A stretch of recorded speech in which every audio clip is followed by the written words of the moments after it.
इयत्ता 6वी, विषय मराठी, व्याकरण. घटक शब्दांच्या जाती, भाग 2. उपघटक सर्वनाम व सर्वनामाचे प्रकार. निर्मिती अनिल शंकरराव आगरते, सहाय्यक शिक्षक, महानगरपालिका अकोला. विद्यार्थी मित्रांनो, यापूर्वीच्या भाग क्रमांक 1 मध्ये आपण पाहिले की शब्दांच्या जाती, त्याचे प्रकार, विकारी शब्द, अविकारी शब्द.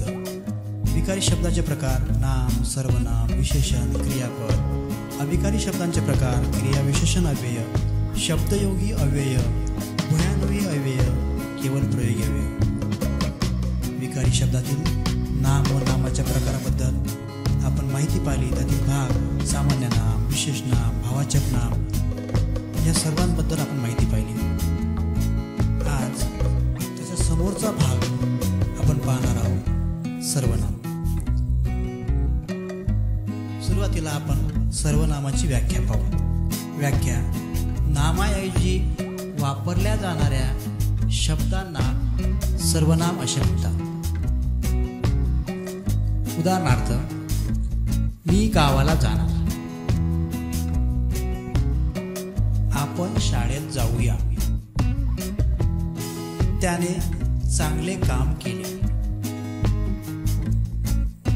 आता आपण सर्वनामाचे जे प्रकार आहेत ते सर्वनामाचे प्रकार पाहणार आहोत. सर्वनामाचे प्रकार: 1.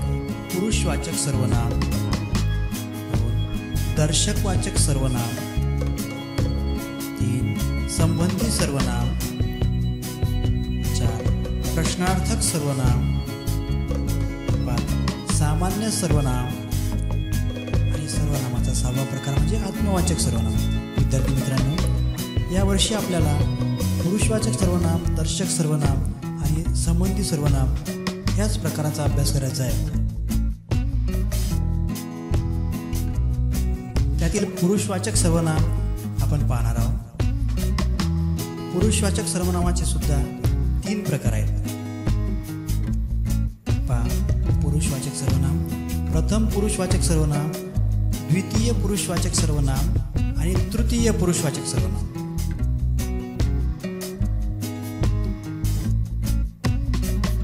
प्रथम पुरुषवाचक सर्वनामात जेव्हा आपण स्वतःविषयी बोलत असतो तेव्हा आपण मी, माझा, स्वतः अशा शब्दांचा वाक्यामध्ये उपयोग करतो. त्याला प्रथम पुरुषवाचक सर्वनाम असे म्हणतात. चित्रामध्ये तुम्हाला दिसत आहे की एक मुलगा खेळत आहे. तो म्हणतो की मी खेळत आहे. म्हणजे मी ही जे सर्वनाम आहे हे प्रथम पुरुषवाचक सर्वनाम आहे.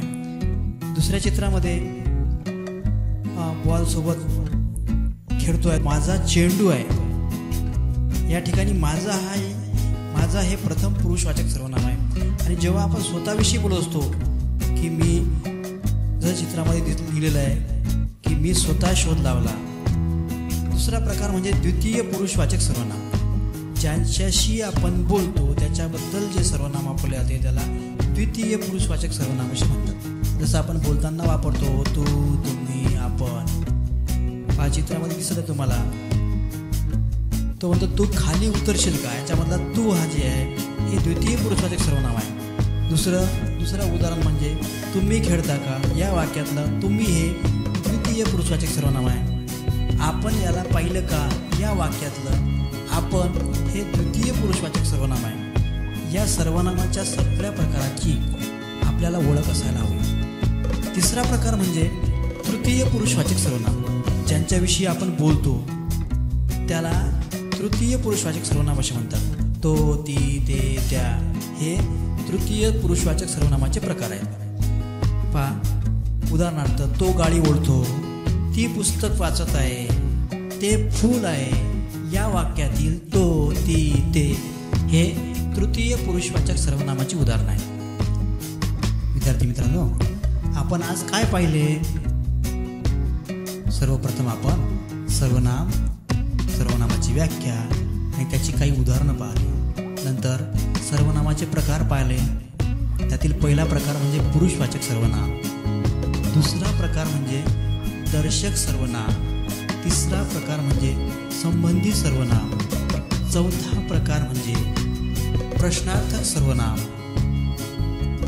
पाचवा प्रकार म्हणजे सामान्य सर्वनाम. सहावा प्रकार म्हणजे आत्मवाचक सर्वनाम. पुरुषवाचक सर्वनाम व पुरुषवाचक सर्वनामाचे प्रकार. प्रथम पुरुषवाचक सर्वनाम, द्वितीय पुरुषवाचक सर्वनाम, तृतीय पुरुषवाचक सर्वनाम हे 3 प्रकार आपण पाहिले. सर्वनामाच्या इतर प्रकाराबद्दल माहिती आपण पुढील भागात भाग क्रमांक 3 मध्ये पाहू. धन्यवाद.